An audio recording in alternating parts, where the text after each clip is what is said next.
Assalomu alaykum, hurmatli ommaviy axborot vositalari xodimlari.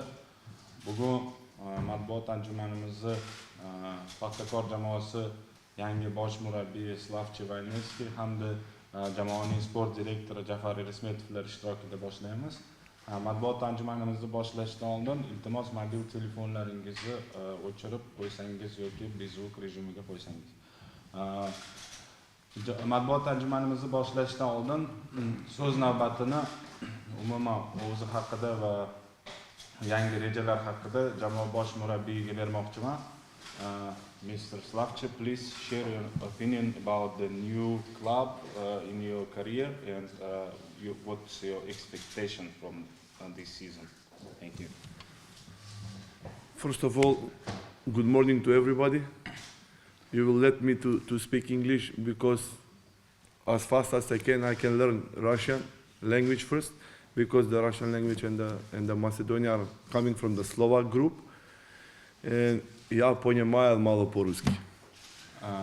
Avvalambor barcha kelganlarga assalomu alaykum va ijozat bersangiz ingliz tilida murojaat qilsam, chunki rus tilini ozgina bilaman. Makedoniya bilan rus tili Slavyan gruppasiga kiradi, bilasizlar. O'shanga tez orada rus tilini ham keyinchalik o'zbek tilini ham o'rganishga harakat qilaman. I hope that after 1 or 2 months I can give statements on the Russian language. Bir-ikki oyda o'ylashimcha ruscha bemalol muloqot qilamiz. Normally I speak Turkish also. Va odatda turkcha tilda ham bemalol gaplashamiz. About the club, I can say that I am very happy that I come in club Paxtakor, because the Paxtakor is the biggest club in Uzbekistan, lot of titles, but also it is a big obligation for me to work as good as we can.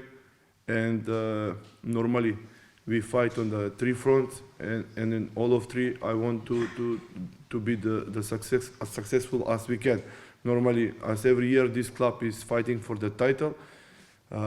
In the cup, normally we want the cup to win the cup this year also, and to play as much as we can better in the Asian Champions League.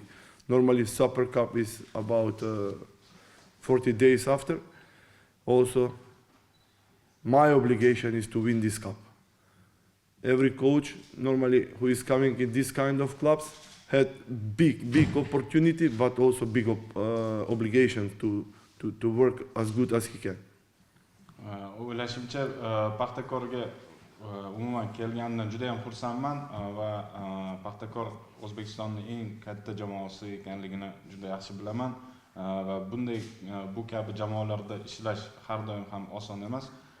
Bu yilgi bizning maqsadimiz har doimgidek o'sha 3 frontda bo'ladi, ya'ni O'zbekiston championati, klubi va Chempionlar ligasi. Har bitta musobaqada iloji boricha muvaffaqiyatli ishtirok etishga harakat qilamiz, chunki bilasiz, Paxtakor o'z oldiga eng katta maqsadlarni qo'yadigan jamoa va shu sababdan men uchun bu qiyinchiliklar tug'dirishiga qaramasdan, ya'ni bosim bo'ladi, lekin bu bosimlardan o'tishga va o'sha iloji boricha yuqoriroq natijalar ko'rsatishga qo'limdan boricha harakat qilamiz. Also behind all of this, to win this title or to win that title or to play in Asian Champions, good or bad, it's behind of this all. We must to play the best football in Uzbekistan. Natijalardan tashqari, ya'ni yutuqlardan tashqari o'sha Chempionlar ligasi bo'ladimi, O'zbekiston championati bo'ladimi yoki kubogi bo'ladimi, bizning maqsadimiz O'zbekistondagi eng chiroyli va mazmunli futbolni namoyish qilish. If we play good, if we work good, I know that we have now in this moment 8 national team players, and I hope that the national team will play good and we will help also to the head coach of the national team a lot. Va o'ylashimcha yaxshi o'ynasak, o'zimizni nima deydi, imkon darajasida zo'r ko'rsatsak, bu hozirgi kunda jamoamizdagi 8 ta milliy terma jamoa a'zosiga ham yordam beradi va O'zbekiston milliy terma jamoasi o'yinlariga ham ta'sir o'tkazadi yaxshi jihatdan. va o'sha 8 ta futbolchimizni sonini yanada ko'paytirmoqchimiz O'zbekiston terma jamoasi safida. With the head coach, we had very good relations from before, and I hope we will sit together after everything to agree about many things for the future, for the club, for the best of the club, and also for the best of the national team. O'zbekiston terma jamoasi bosh murabbiyi Slavche Voyneski bilan ham ishlaganmiz va bir-birimizni juda yaxshi taniymiz va O'zbekiston terma jamoasi to'g'risida, umuman Paxtakor to'g'risida har doim nima deydi, birgalikda bir-birimizga yordam bergan holda ishlashga tayyormiz va bu to'g'risida kelishib olganmiz. Marhamat, savollar bo'lsa. Good morning, sir. And first of all, welcome to your new club, and we wish you luck and victories in your new team. So I've got 3 questions for you. First, I think, what do you know about our country, Uzbekistan, and especially its football? I know many things about your country, so many known, but many things I know. And about the football of Uzbekistan, I know a lot of things because also before I have some my players which they play here, like Stevica Ristic in Bujankor. He come with Pepe Scolari together here. I know many things from that time to now. I know about the national team players. I know some of the information. I have it. In Paxtakor, I also watched some matches before. These 6 months, I watched some matches of Paxtakor. Savol shundan iborat bo'ldiki, umuman o'zbek futboli va O'zbekiston to'g'risida nimani bilasiz, qanday ma'lumotga egasiz? Javob esa O'zbekiston to'g'risida oldindan yaxshi ma'lumotga egaman, chunki bu yerda mening futbolchim Stevica Ristic o'ynagan, o'sha Scolarilar paytida yaxshi bilasizlar. Va umuman oxirgi 6 oyda O'zbekistonni yaxshi nima deydi, ma'lumotini o'rganib chiqdim va futbolni ham yaxshi bilaman deb ayta olaman. Okay, second question. In Paxtakor, which style do you prefer more, defensive, offensive, or balanced football? Offensive. We are coming here to attack, not to defense. No. Can you promise it? Yes, I promise it. 100%. Stick to this. Savol quyidagicha bo'ldi. Paxtakor keyingi mavsum, yangi mavsumda qanaqa o'ynaydi? Nimani kutsak bo'ladi? Atakuющий futbol, himoyaviy yoki o'sha balans saqlab qolasizmi? Javob esa 100% ishonchim komilki, biz atakuющий futbol o'ynaymiz, ya'ni ko'proq o'sha atakaga e'tibor qaratamiz va buni men sizlarga va'da beraman. Can I ask you one thing, me? Yes. What is attacking football? Attacking football? What is attacking football? Attacking football is Okay, to control the ball in your rival's pitch. When you have the ball or when you don't have the ball? When you have the ball. Okay. And my last question, you saw players in training ground, I think. Yes. What is your impressions about these players? Young players? This honestly, I tell you, these 2-3 days which I work with them, I'm very satisfied what I see. I'm very satisfied how they try on the trainings, how they push themselves to the limits. They give everything. I can't say nothing, but look, sometimes coaches come in the press conference and say about players to get sympathy from the players. I don't need sympathy from the players. I'm telling you what they work. They work as a beast on the trainings. They work very good these 2 days, and Jafar is also on the training. He can tell you also what they do. I'm very surprised about the quality of these young players who are working now. Demak, savol quyidagicha bo'ldi. Jamoani mashg'ulotlarda qatnashishga ulgurdingiz va umuman sizning o'sha ko'rgan futbolchilarni mahorati va umuman o'zini ko'rsatganligi to'g'risida qanday fikrdasiz va ulardan qoniqdingizmi? Javob esa 100% qoniqdim va o'ylaganimdan ham yuqoriroq darajada o'zini ko'rsatishyapti. Hozir xabaringlar bor, o'sha 8 ta asosiy futbolchimiz milliy terma jamoa tarkibida, lekin o'sha ko'rgan yosh futbolchilarni, asosan yosh futbolchilardan tashkil topgan jamoamizda o'z bolalar juda yaxshi o'zini ko'rsatishdi va ular mashg'ulotlarda mana Jafar Rismetov ham qatnashmoqda.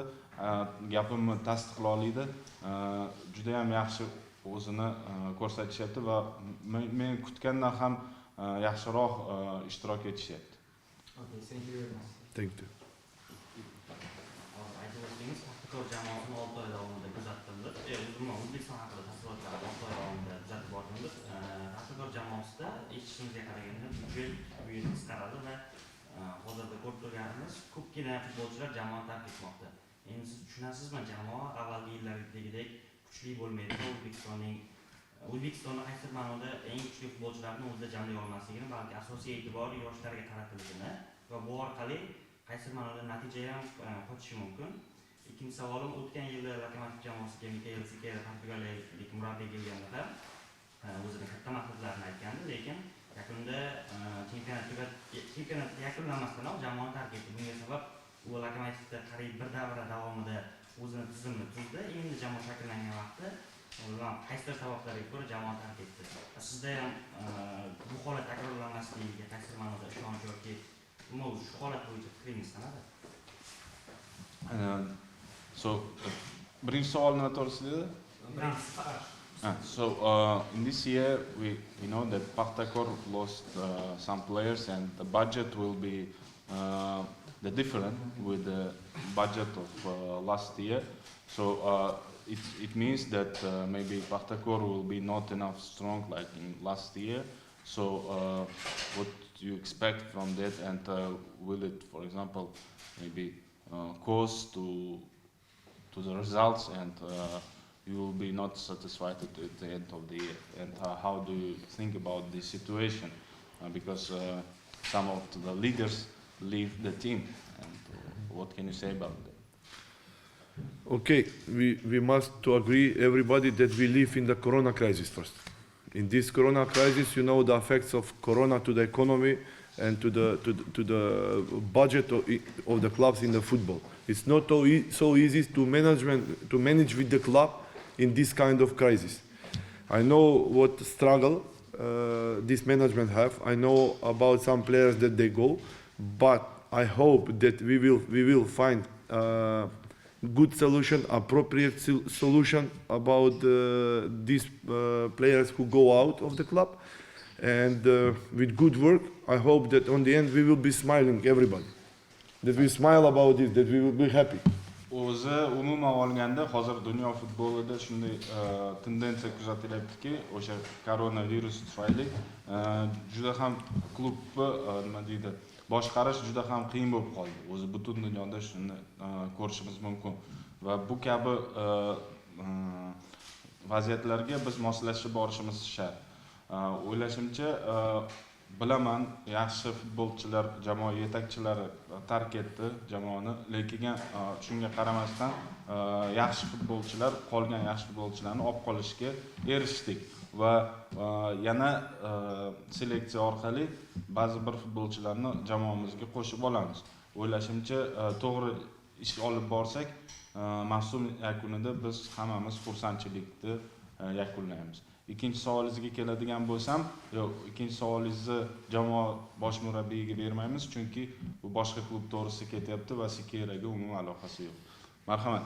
Birinchi savolga ozgina javob berib o'tib ketmoqchiman. Byudjet qisqargani bilan bizda hozir 3 ta futbolchimiz tark etdi desa bo'ladi. To есть kontrakt uzaytirilmagan. Anzur Ismoilov masalasida aytayotgan bo'lsanglar, uni katta yo'qotish deb hisoblayman men ham. Endi Igor Krimets o'zingizlar ko'rdinglar, почти bir mavsum o'ynamadi. O'shaning uchun Igor Krimets katta endi yo'qotishsa ham bo'ladi. No oldingi yilni hisobga olgan bo'lsa, yo'qotishmasam deydi. No hozir biz Sardor Sobirxo'jayev bilan muzokaralar olib boryapmiz. Iloji boricha jamoada olib qolishga harakat qilyapmiz. To есть unda katta yo'qotish bo'lmayapti deb hisoblayman. Endi bitta Anzur hisobga olmaganda, Anzur hozir o'zingizlar ko'ryapsizlar, O'zbekistonda juda katta muammo. Sentralniy защитник. O'shaning uchun o'ylashimcha agar O'zbekistondan biz hozir bu sentralizatsiyaga ololmasak, ya'ni xorijdan qidiramiz. Endi shoshilmasdan bosh murabbiy bilan ko'rib yaxshi legionerlar olib kelishga harakat qilamiz. Endi bo'yim matich yetmaganim, to'yiz ko'rdinglar o'zinglar, bizga yordam bermadi, uni yo'qotishni deb hisoblamayman. Iloji boricha ko'rdinglar, ikkita o'yinchini hozirgi kunda kontrakt imzoladik. To'yiz o'sha matich o'rniga Mirjahonni oldik Bunyodkordan va Avazbek O'lmasaliyev. Endi bu yerda yana bitta narsa bor, shu jamoani yosharishi ham kelyapti-da, Avaz ham 21 yosh, Mirjahon ham 24 yosh, yosh iqtidorli bolalarni o'zimizga jalb qilgan holda komandamizni kuchaytirmoqchimiz. Agar biz hozir yana bitta ikkita transfer gaplashib turibmiz, 1-2 kunda hal bo'lib qolsa, men o'ylayman bizning jamoadan kuchli jamoa bo'lmasa kerak. Endi o'sha Sobir Xo'jayev bilan agar kontraktni davom ettirsa, yana bitta o'yinchi bilan muzokara olib boryapmiz. Shu 3-4 kunda hal bo'lib qolsa, men o'ylashimcha jamoamiz oldingidan ham kuchli bo'ladi deb hisoblayman. Marhamat.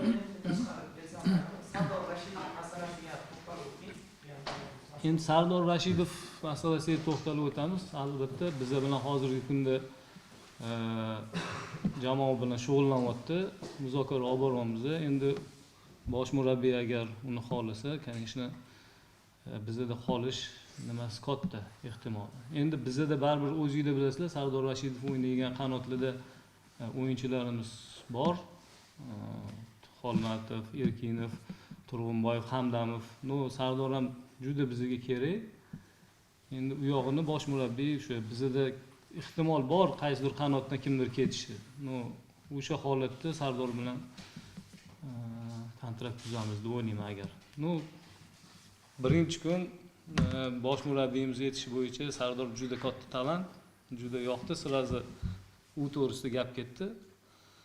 To'g'risi agar yaxshi to'g'ri ishga agar to'g'ri podxod qilsa, bu top o'yinchi deb aytdim misol. Marhamat, o'zingizni tanishtirgan holda. Я хотел задать вопрос про конкретный трансфер. Вот вы сказали, вот с каких стран будут привезены футболисты и вообще будет ли такой вау-эффект у фанатов Paxtakora? То есть я имею в виду про звезды, потому что это тоже как-никак будет влиять на игру.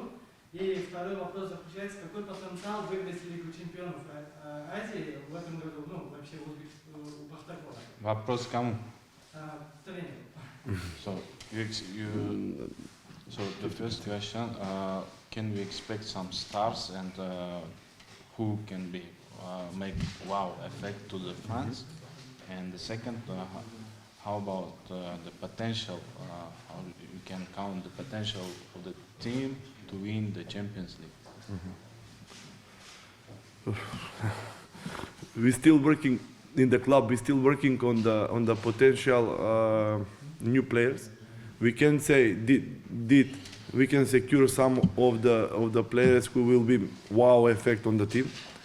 It's not so easy to bring some players in the club, because already all the stars or the big players have already under the contract, and you must pay to buy them.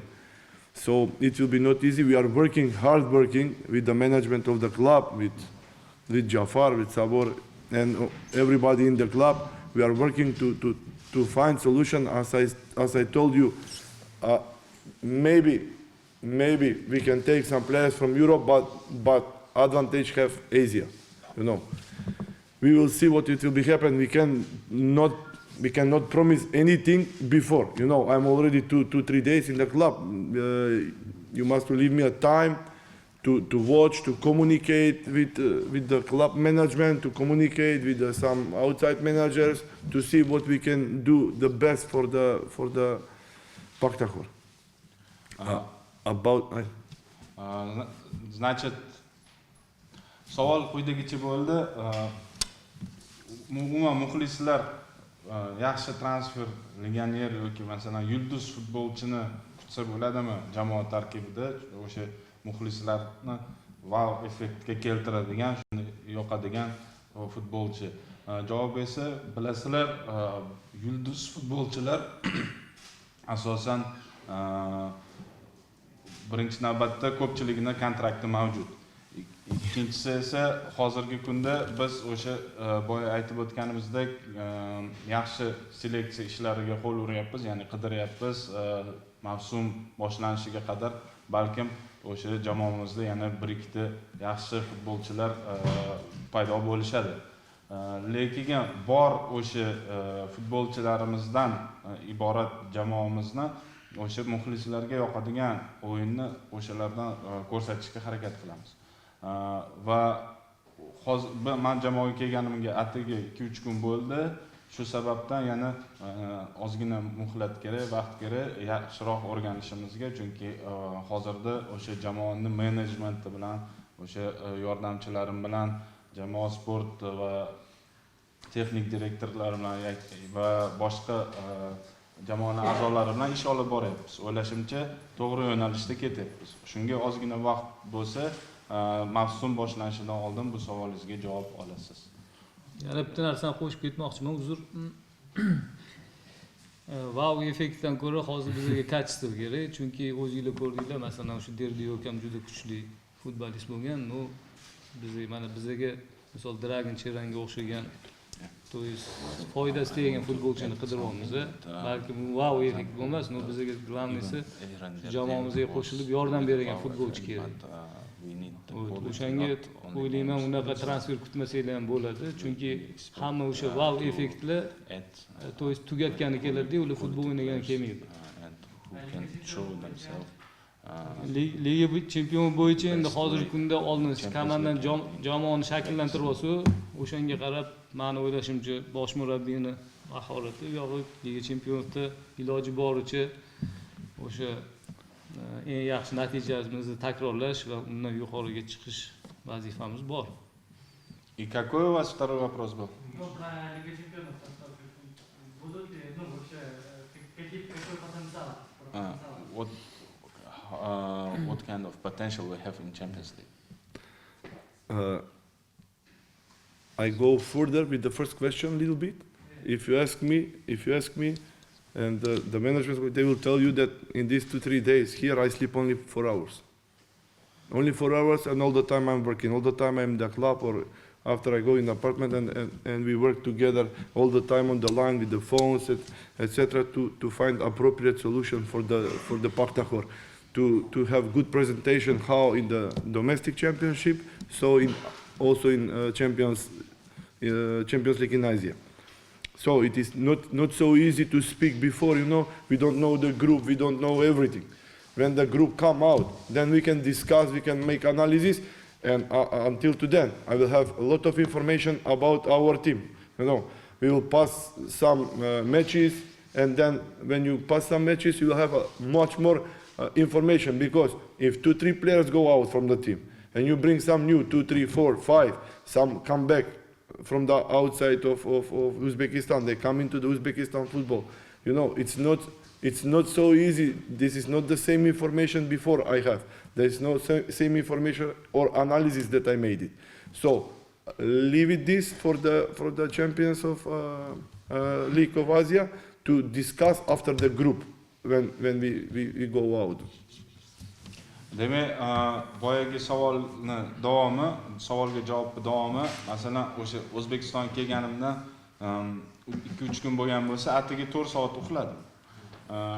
Boshqa paytda har doim o'sha jamoaning ishiga kirishganman, ya'ni jamoani o'rganib boryapman. Undan tashqari mashg'ulotlardan tashqari o'sha o'tirib ishlayapmiz, uyda ham. Bundan tashqari umuman olganda bu savol qiyin savol, chunki bizga vaqt kerak va o'sha milliy terma jamoadan futbolchilar qaytib keladi.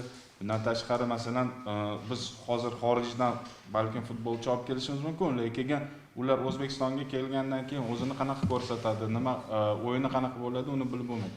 Ya'ni biz o'sha championatni boshlaganimizdan so'ng ozgina vaqt o'tgandan keyin faqat o'yinlargina futbolchilarni asli o'yin darajasini va mahoratini ko'rsatib bera oladi xolos. Ya'ni bizga o'sha championatni boshlashimiz kerak va ozgina vaqt kerak. Bundan keyin umumiy xulosaga ega bo'lamiz. Lekin aytib o'tganimdek, o'sha 6 oy davomida O'zbekiston to'g'risida, Paxtakor to'g'risida ma'lumotga ega bo'lsam ham, ozgina vaqt o'tgandan keyin bu ma'lumotlarim yanada kengayadi va o'zgarishi mumkin. Ya'ni futbolchilar to'g'risida meni fikrim o'zgarishi mumkin. Qaysidir rokirovkalar qilishi mumkin. O'sha sababdan o'ylashimcha ozgina vaqt bersangiz, Chempionlar ligasiga ham maksimal darajada tayyorgarlik qilishga harakat qilamiz. Marhamat, narsalar. Hozir sablar championatasia saytidan Jafar aka savol keng bo'lgan. Jafar aka murabbiy bilan bir yilda shartnoma tuzdi.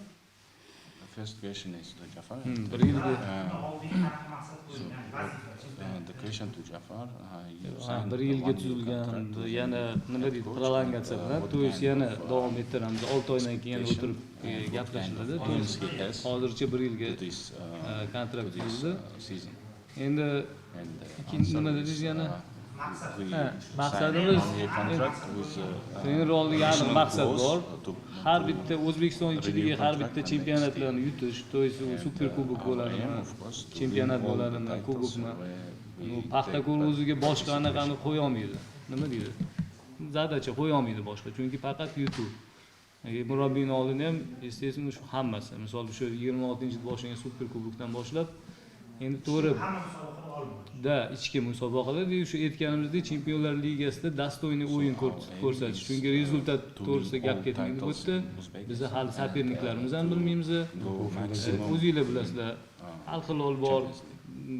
O'zingizlar bilasiz, qani byudjeti bizdan 10 barobar ko'pmi, 100 barobar ko'pmi. Endi anaqada o'shaning uchun hozir liga chempionati to'g'risida qiyin nimadir deyishim.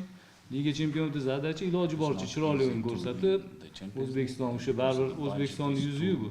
Shu chiroyli futbol ko'rsatib, dastoyni o'ynab, shu birinchi anaqa gruppadan chiqish. U yog'i o'zi aytgandek ko'ramiz. And the second question is to you. Bular yettilar mana maqsad qo'yilgan ekan, ichki hamma anaqalar yutish, super kubok, Paxtakor oxirgi 3 yil chempion O'zbekistonda hech kim unga qarshilik qila olmadi. Lekin shu oldingi murabbiy kelganda ham 1,5 yil davomida sovrin yutolmagan. Bu bilan 1 yil shartnoma tuzildi. Shotam aytasiz. Paxtakor muxlislari tushunishim bo'yicha ikkinchi o'rin qoniqtirmaydi hech qanaqasiga. Futbolchi ketadimi, boshqa bo'ladimi, finans o'zgaradimi? Bu mana shu 1 yil ichida chempion qilishga ko'zi yetadi. Nimaga ishonadi? Maqsad qo'yilgan ekan. Shu shartnoma tuzishdan oldin chempion qilish kerak ekan. Nimaga ishonadi? We can say that Paxtakor always expect the first places in local leagues. So, and if we compare with the Shota Arveladze, he also could make a champion of our team after second season, I think, second season. So, but what do you expect and what do you believes that Paxtakor can win all titles in Uzbekistan, because even the second place will not satisfy the fans and the management. Okay, normally that every coach who is coming wants to win as much matches as he can. Normally, in my philosophy, is the same: work hard and to win as matches as I can. First of all, second of all, to play good football, to show to the audience good football. To satisfy the fans with the football, with the game. But sometimes, you know, maybe sometimes you can't reach the highest results. But my aim is that I come to the Champions Club and I must to be a champion. This is all. These two things. I must to make winning team, I must to make good football, and I must to be champion. This is the aim from the club, this is the aim for the management, which they told me before I come. And I take this risk. Demek, bu savolingizga javob qo'ydagicha, o'zi normal futbolni oladigan bo'lsa, normal holatda har bir murabbiy iloji boricha ko'proq o'yinlarni yutishga harakat qiladi. Albatta har bir murabbiy yutuq uchun maydonga tushadi. Buni biz saqlab qolamiz. Bu ham meni filosofiyam. Ya'ni iloji boricha ko'proq o'yinlarda g'alaba qozonish. Ikkinchisi esa yaxshi futbol ko'rsatish. Yaxshi futbol o'sha muxlislarga yoqadigan, atakuющий, chiroyli futbol. Ya'ni bularni jamlagan holda keyingi mavsumga kirishamiz.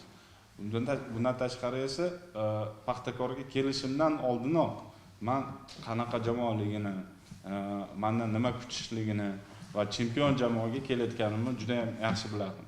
Ya'ni shu sababdan shu riskni o'zimga oldim va to'laligicha o'sha ikkita maqsad, ya'ni ko'proq o'yinlarni yutish va chiroyli futbol ko'rsatish bilan birga maqsadimizga erishmoqchiman. Bas savolingizga yana bitta javob berib ketaman. Shu targ'ibotga kelganda aytdingiz, 1,5 yil vaqt berildi. Bizga kelganda, birinchi kelganimizda bitta ham futbolchi bilan kontrakt bo'lmagan. Tugayotgan payti bo'lgan. Shunga qaramasdan bizni jamoani olib, hamma bolalar bilan o'sha kelishib, hamma bilan kontraktlarni uzaytirganmiz. To'yiz bizga kamandan 0 ga tashab ketishgan. O'shaning uchun shu yerda vaqt bo'lgan. To'yiz 1,5 yil vaqt berilgan, 2 yilga tuzilgan. Endi bu hozirgi holatda kelsa, biz bu kamandan shu bitta nima deydani? Yig'gan jamoamiz bu nafaqat futbolchilik xususiyati, bolalarni faqat odamgarchilik, hamma taraflama analiz qilib olingan hamma bolalar. Jamoamiz bitta oila tusuvan bo'ladi. Shunga Slavchega bu taraflama yengilroq bo'ladi deb o'ylayman. O'shaning uchun zadachalar shunaqa qo'yilgan. To'y siz aytmoqchisiz vaqt berilmaydim deb. Vaqt beriladi. Paxtakor har doim zadacha faqat birinchi o'rin bo'lgan. Qaysi holatda bo'lishidan qat'iy nazar. Finans bo'yicha farq bo'lgan. Hozirgi kunda aytaman, hozir bizning finansiyerimiz ozgina qisqardi, lekin biz jamoani 80% ga saqlab qolamiz. O'ylayman, agar yaxshi o'sha xorijdan futbolist topolsa, o'yinchi, men o'ylayman biz baribir o'sha kuchli jamoa bo'lib qolamiz. Savolim bor edi, agar mumkin bo'lsa. Bular bot takrorladilar, 6 oydan beri Paxtakorda O'zbekiston futbolini yanada yaxshiroq kuzatishni boshladingiz. Bu nima bilan bog'liq? 6 oy oldin Paxtakor sizga shunday aloqaga chiqqan bo'ladimi? Yoki boshqa sabab? So you said that during the last 6 months you learned about Uzbek football, about Paxtakor very well, and what was the reason that you did it during the last 6 months? It was the reason because I have some information from my management team that maybe Paxtakor in December or January they will not sign a new contract with the coach, with the Peter, but on the end in December they say, okay, Peter is staying, no chance, but in this period of 5-6 months I watch some matches, you know. Normally, if you want to come in some country or you want to come in a new club, in a new environment, you want to have all the information which you can, you know. And it's not, I can tell you one thing, that it's only 4 minutes between one and the second call to another team. First Paxtakor call, and after 4 minutes, it was nothing, maybe 1 month, and in 1 day, I have call from Paxtakor, and after 4 minutes, I have call from one other team from Turkey. And normally I say, I give my word, and I don't even think about it, about the financial conditions. Because in my career, in my life, the most important thing is word. If we agree, you as a media and me as a coach in the club, if we agree on something, on my word, on your word, I stick to this. I don't go left or right. We can write as many contracts between us as we can, but the word and the characters is most important in my life. And also is the system which I speak with the players. The same it will be in the dressing room, the same it will be in the club. The word in our lives is most important. I come to Paxtakor, I tell this to the players because I believe that I can change something, that I can bring some new things in the football of Uzbekistan and Paxtakor. If I don't believe it, I don't come. Demak, savolingiz juda ham yaxshi savol bo'ldi. O'ylashimcha 6 oy ilgari meni o'sha jamoadagi menejerlar menga murojaat qilishdi, aytishdiki, Paxtakor balkim qishda yangi murabbiy qidiradi. Ya'ni Peter bilan kontrakt uzaytirilmaydi. O'shandan boshlab men Paxtakorning o'yinlarini tomosha qilib borardim. Ma'lumotga ega edim. Keyin dekabr oyida menga aytishdiki, yo'q, Peter qoladigan bo'ldi Paxtakorda. O'sha sababdan Paxtakor keyingi yilda ham o'sha murabbiy bilan ishlaydi. Lekin bir oy vaqt o'tdi va menga qo'ng'iroq bo'ldi. Qo'ng'iroq bo'ldi Paxtakordan. Men tayyor edim va o'z roziligimni berdim. Bir oy menga qo'ng'iroq bo'lmagan jarayonda Paxtakordan keyin hattoki 4 minutdan keyin Turkiyani bitta klubidan qo'ng'iroq bo'ldi va meni ishga taklif qilishdi. Lekin men aytdimki, men sizlarga rad javobini beraman, chunki Paxtakorga o'z so'zimni berdim. Lekin bitta narsani bu yerda yig'ilgan o'sha OV vakillariga aytmoqchiman. Men umuman ishlashim va dunyoviy qarashimda so'z, ya'ni bergan va'da, so'z juda ham katta ahamiyatga ega. Chunki biz erkak kishilarmiz va o'sha aytgan so'zimizdan mana hozir sizlarga va'da berdimmi, so'z beramanmi, o'sha ramkada harakat qilaman. Chapga ham, o'ngga ham harakat qilmayman. Va o'ylashimcha bu narsa umuman hayotda nima deydi, filosofiyasi shunaqa bo'lishi kerak. Bir so'zli inson bo'lishi kerak. Men Paxtakorda o'zbek futbolida, Paxtakorning o'yin uslubida yangilik olib kirishimni ishongan holda, o'zimga ishongan holda bu yerga kelishga rozi bo'ldim. Va boya aytib o'tganimdek, chiroyli o'yin va hujumga e'tibor qaratilgan o'yin ko'rsatamiz dedimmi? Shu mavsumda shunaqa o'yin ko'rasizlar. Rahmat.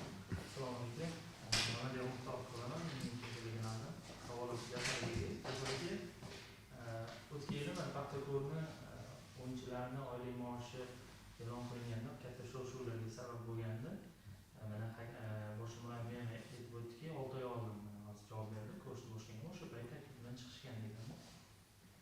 Savolim shundan iboratki, hozir Paxtakor tomonidan tayinlangan bosh murabbiy sifatida holda aytaman, bosh murabbiy sifatida ko'p ishlamagan ekan.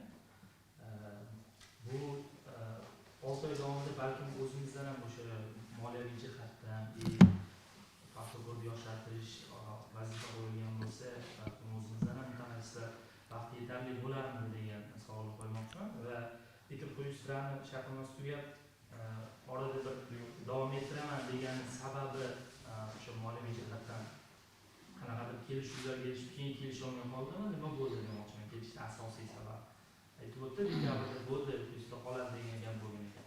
Va oxirgi savolim, mana shu tizim davom etadimi? Paxtakor har yili o'yinchilarni, murabbiylarni oylik maoshini muntazam ravishda e'lon qilib boradi. Endi birinchi savolingizga o'zingizga qaytarib savol bermoqchiman. Siz kimni tavsiya qilardingiz Paxtakor bosh murabbiyligiga O'zbekistonda? Savolim to'ldirib ketmoqchidim o'zi. To'ldirib ketdingiz. Xo'p, qarasho. Kimni tavsiya qilardingiz?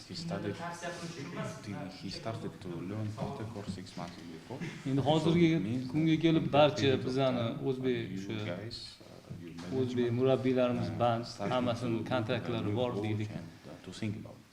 Kimni taklif qilishimiz kerak? Endi ikkinchi savolingizga kelgan bo'lsa, to'g'ri, bu murabbiyimiz ko'p o'sha bosh murabbiy bo'lib ishlamagan bo'lsa ham o'sha komandani yoshartirish, to'g'rimi? Yoshartirish deyilyapti-ku. Yoshartirish olganimiz uchun yosh futbolchilar bilan ko'p ishlagan, hammasini o'rganib chiqqanmiz, misol uchun.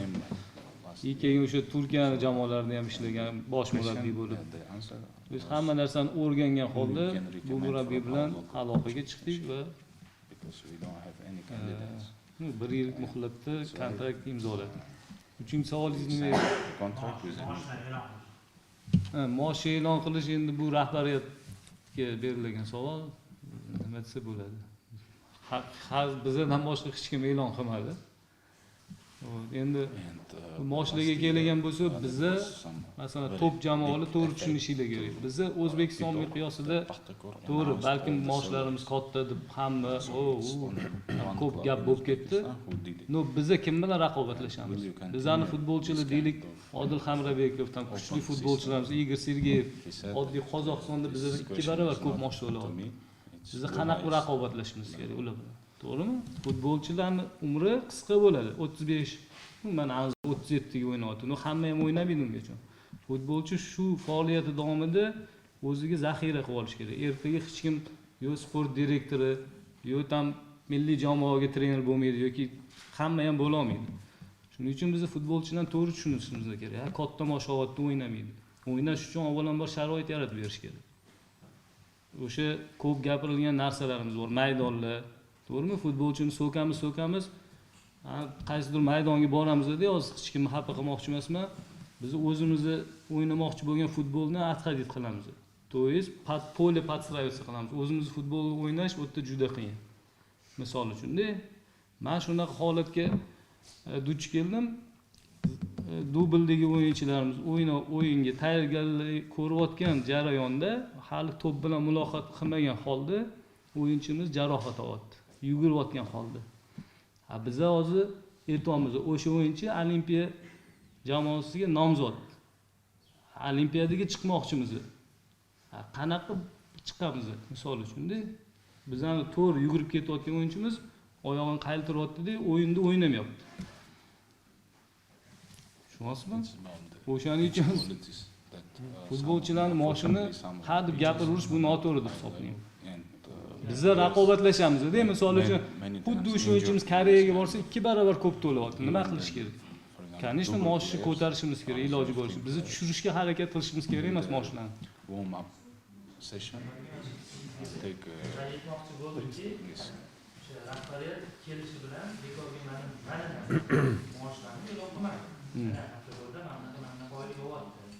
Biz ertaga o'sha futbolchilar ketgan paytida u katta oylik olardi, unga nima deydi, yaramaslik, to'g'ri emasligi muxlislarni ko'pchilikda shunaqa nima uyg'otish uchun mening nazarimda shunaqa e'lon qilingan. Endi mana rahbariyat yangilandi.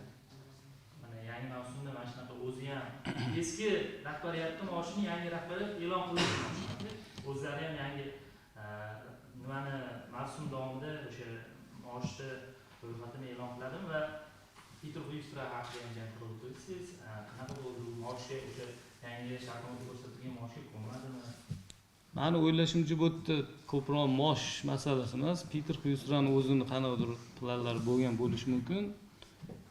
Meni o'ylashimcha Peter Huystrani shuncha yil hurmat qilamiz, bizga ancha yordam berdi, lekin qilgan ishini qanchalik to'g'riligini bilmayman, chunki u 3-dekabrda kelish kerak bo'ldi, kelmadi. Bizga aloqaga ham chiqmadi. Meni o'ylashimcha rahbariyat shuni hisobga olgan holda u bilan xayrlashdik. Dekabr. Yo'q, yanvarda kelish kerak. Yanvarda.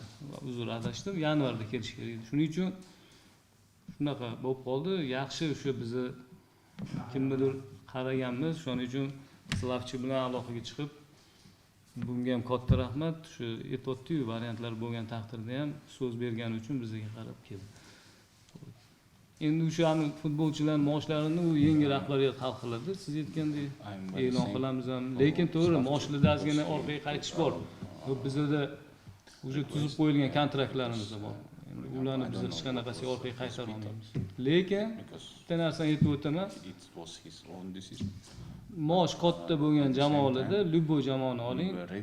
Nasaflarni, nasaf endi ko'p gap so'z bo'ladi-yu.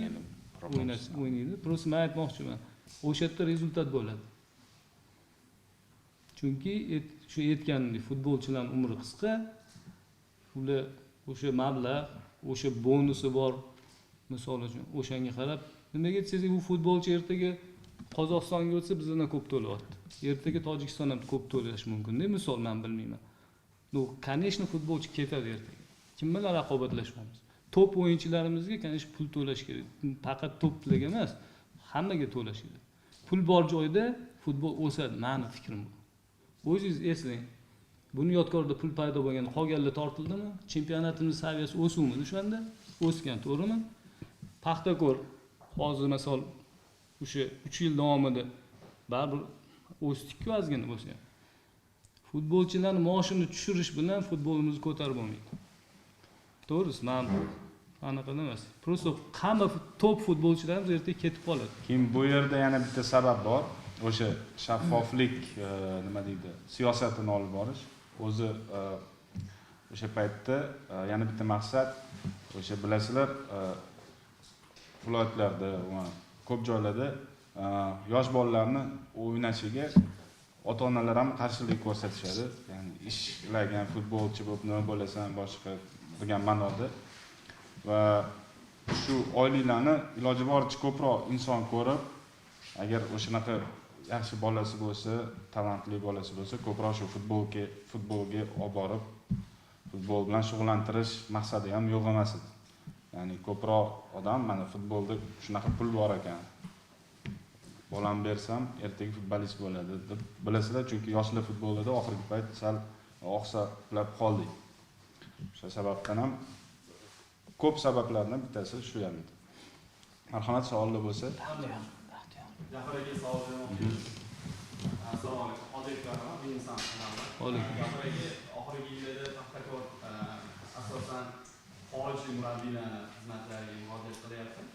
Yangi bosh murabbiyimizni Paxtakor tanlashiga asosiy sababni keltira olasizmi? Aynan qaysi prinsiplar was the main reason that Mr. Slavche was appointed like as a head coach? What was the criteria to choose this coach? Asosiy sabab shu bizni o'rganib chiqqanimizda ko'proq bu shu Paxtakorni nima deydi? O'yin uslubiga to'g'ri keladi, chunki o'sha aytganidek atakuющий futbol. Keyin aytaman, ko'proq anaqa bu yoshlar bilan o'sha Makedoniyada o'rganib chiqqan bo'lsanglar, ko'proq yoshlar terma jamoalari bilan ko'p ishlagan murabbiy bo'ladi. Bizani o'sha sostavni yoshartirishimizga, keyin o'sha bizani dublyorlarimizdan, umuman akademiyamizdan bizni bosh murabbiy bilan gaplashganimizda akademiyaga ham ahamiyat beraman, to'g'ri yordam beraman. Keyin bu inson ko'p endi o'sha leksiyalar o'qiydi, o'sha trener murabbiylarga. To'g'ri akademiyamizni ham buni yordamida ozgina murabbiylarning urovini ko'tarish maqsadimiz ham bor. Chunki o'rganib chiqqanimizda bu ko'p mana shu yoshlarga ko'p ahamiyat berilgan. Endi bundoq qarasangiz, hozir shu dublyorlarimizdan bu yoqqa o'tish jarayoni yaxshi bo'lishi uchun, yoshlar bilan yaxshi ishlash uchun shu to'xtamga keldik. Bizda variantlar bo'lgan, boshqa oxir to'xtam Slavchega bo'ldi. Oxirgi ikkita savol, the last two questions, marhamat. O'zingizni tanishtirgan holda. Paxtakor muxlisman, savolim bosh murabbiyga. Biz bilamizki, Paxtakor har doim asosan akademiyalik bolalar bilan chiqib kelganda, misol uchun o'sha Jafar aka bilib bunyodkor Rivaldo bilan kelganda ham Odil Ahmedov bilan chiqqan, baravar bahslasha olgan o'sha yulduzli bunyodkor bilan. Hozir Jafar aka aytganlaridek wow degan legioner olib kelgandan ko'ra o'zimizdagi Abbos Fayzullayev, Po'lat Xo'ja Xolloxonovga imkon bergan yaxshi emasmi? Negaki bosh murabbiyni men statistikasini ko'rdim, yoshlar bilan juda yaxshi ishlagan. Har qanday yomon natijani ko'rmadim yoshlar bilan. O'shaning uchun aytmoqchi bo'lganimki, o'sha Po'lat Xo'ja Xolloxonovni Chempionlar Ligasida Hyustri ishonmadi, 17-18 daqiqa o'ynatdi xolos. Va o'sha daqiqada Po'lat Xo'ja Xolloxonov gol urdi. Bitta gol ofsayd bekor qilindi, ikkinchi gol hisobga olindi. Mana shunaqa yoshlarni akademiyadan olib chiqqan yaxshi emasmikan? Keyin ikkinchi savolim, hozir biz bilamizki, faqat Denis Ivankov darvozabon murabbiy bilan shartnoma qilinib olib kelindi. Qolgan murabbiylarni o'zlari bilan olib keladilarmi yoki mahalliy murabbiylardan jamoa tuzaladimi? Rahmat. Bizda hozir aytib o'tganlikka wow effektdan qochamiz, o'sha qanaqa qilamiz. The question is that we know that Paxtakor always paid a lot of attention to academy. And even when Rivaldo and Scolari were here in Uzbekistan, Paxtakor played with with the players who were from own academies. Yes, and we will pay also attention to them, and we will add youngsters to the team, because I think it's future, and always Paxtakor give the new talented guys to Uzbek football. And this ikinci savol. And we know that only Denis Ivankov signed the contract, and will you add someone else to your coaching staff from maybe Macedonia or somewhere else? Okay. About the first question, as Jafar said, I am very experienced about the young players. I want to work with young players also. Also, I have already meeting with the director of the academy, and in the next period I promise them that when I will have free time, when this pressure will be a little bit much decreased, I will sit in the table with them about to speak many things, especially about development of the youth players, because to develop a youth players, it's a period of time. It's not you know, you go in the shop and you buy the phone. You must have time to develop a good player for the first team. I already have some youngsters in the team, and I'm very satisfied about how this Ali is working. It's 2005 born, left leg 2005. I'm very satisfied. I don't want to say names. I don't want to take out one name or two names from the all of the team. But if we speak about youngster 2005, left leg, moving good, he had everything what the player needs. But we must take care. It's 2005. When to put it with the first team, when to go back with under 23, how many matches he will play, did we will give him chance from the bench in some matches, you know. We must to take care about the development. It's not just to have some youngsters inside and then push in some games and then we burn them out. No, if we think good for Paxtakor and if we think good for the Uzbekistan football, we must go in through the one good process for them. And Paxtakor will win good player, and the national team in Uzbekistan will win good player. This is only the strategy we must to speak with the management of the club, with the youth academy director, and also to go in the process of, I can say, further education for the coaches in the academy. Because to produce one good player, you need at least 10,000 hours. You can search in all literature what you want for the sport and the football. You can see that 10,000 working hours you need to produce a good football player. And then you count how many days it is. It's not so easy. About the second question, yes, in my staff for now, I will take it one coach from Macedonia, a young coach who is ex-national team player, and he played also in Russia.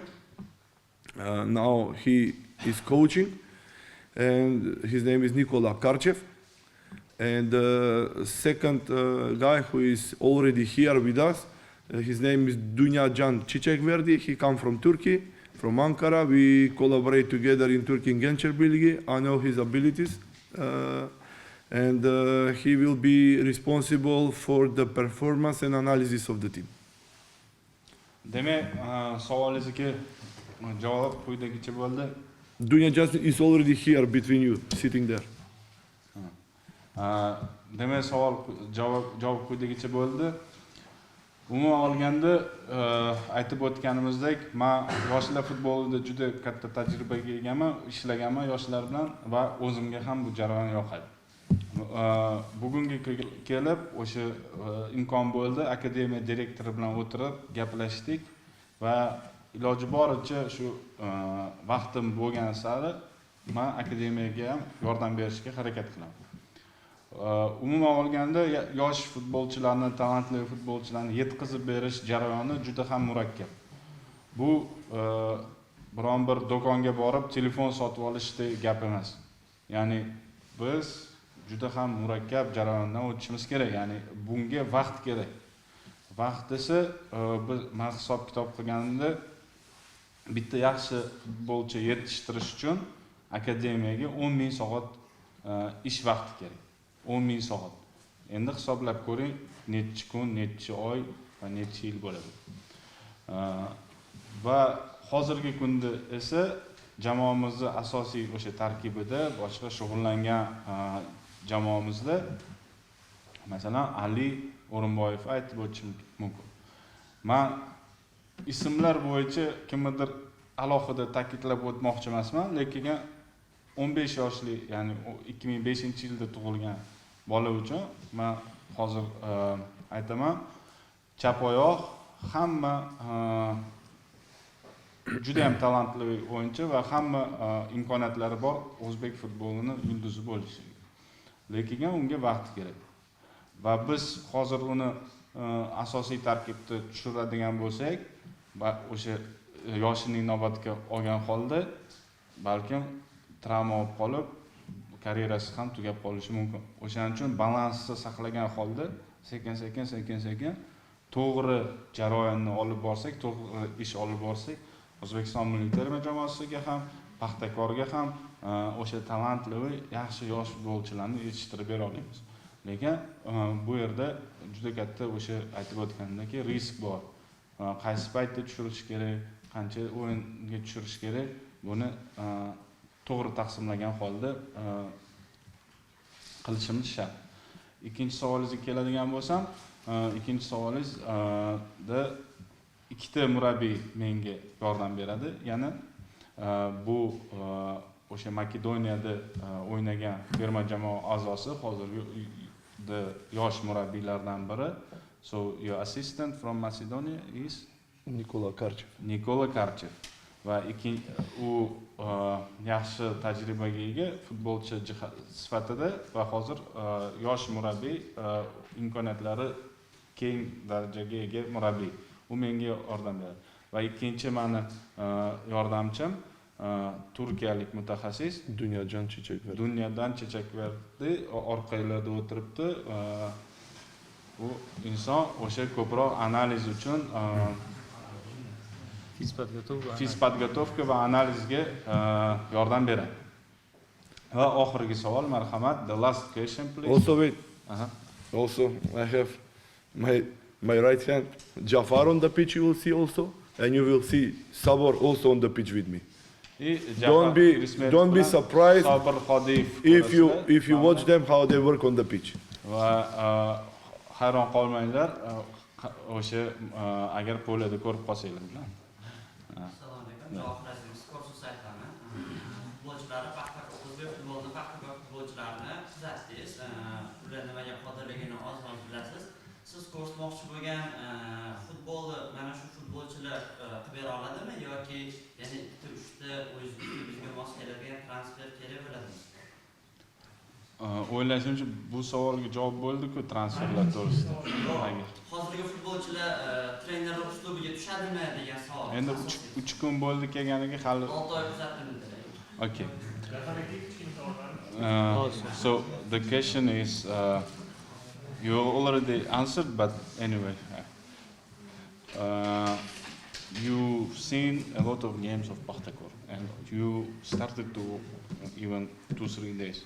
How do you think the ability of the players is enough to show your football on the pitch? Look, I already tell you, when this team come together, because now the team is not together. It's one thing when you watch something on the television, and another thing is when you start to work with the team, and when you play matches with the team. When you play matches together, now I have 8 players in Dubai. When this chemistry come together, when these players come together, when we play first 2-3 matches, friendly matches, then I will have a lot of information and I can give you a lot of information further after. Now, it's not good to speak about something which is in the air. You know? O'ylashimcha, men bu savolga javob berdim. Hozirda jamoamning 8 ta o'yinchisi terma jamoa tarkibida. Ya'ni siz televizor orqali kuzatganingiz boshqa, ya'ni o'rganib chiqishingiz boshqa, futbolchilarni o'sha trenirovkalardagi jarayon boshqa va o'yinlar umuman boshqa narsa. Bizga 2-3 o'yin kamida kerak bo'ladi, shu futbolistlarni o'sha to'laligicha mahoratini, imkoniyatlarini ko'rib chiqish uchun. O'shaning uchun hozirda bu savolga javob berish sal erta deb hisoblayman. And the last question, yeah, this guy was. Bu murabbiyni olib kelishda Slavche Voyneski bo'lganmi? Ya'ni ko'rdik o'sha karyeralar davomida yordamchi bo'lib ishlagan ekan. Slavche Voyneski tavsiyasi bo'lmagan. Biz o'zimiz o'rganib chiqib, masalan, list bo'lganda ko'p murabbiylar bo'lgan, o'rganib chiqib o'zimiz taklif qilganmiz. Lekin Slavche Voyneski bilan ishlaganini keyin bilganmiz. Biz u murabbiyni tavsiya olmaganmiz. About this fact. Yes. Rahmat hammaga. Thank you very much. Thank you. Endi biz trenirovkaga kech qolamiz.